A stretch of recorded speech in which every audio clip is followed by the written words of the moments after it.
Having a miscarriage must be one of the most traumatic things for a woman to go through, but just what are the long-term effects? Well, according to new research, nearly 40% of women who experience a miscarriage have symptoms like post-traumatic stress disorder afterwards. And based on this, Tommy's, which is the baby loss charity, they've called for women who miscarry to be screened now for mental health issues. So it's a very interesting one because post-traumatic stress disorder, we often associate with people that have been to war zones and actually, so when I first heard that, I was like, what? But actually, when you think a traumatic birth or pregnancy, you know, the trauma of losing a baby, I suppose could.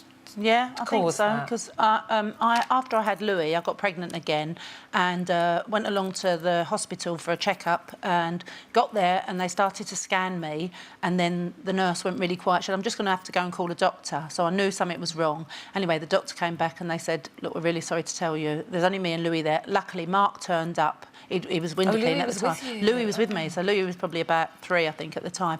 Mark just turned up. He was window cleaning at the time, and he thought he'd come down and make sure everything's all right at the scan. And they told us the news that the baby had died, and they then sent me home and said, you've got to come back tomorrow and we'll take the baby away.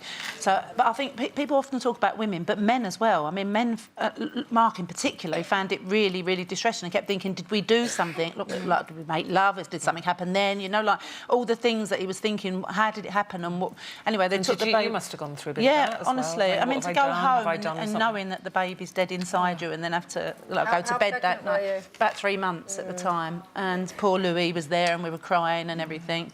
And it took a long time to get over it, really. And they did a test on the baby and it had an extra chromosome, so it wouldn't have survived anyway. It would have been a little girl. But yeah, it was a terrible, terrible time. And even talking about it now, I can see it never really goes away, does it? No. And that's the thing. And I think it's really interesting that you mentioned Mark there, because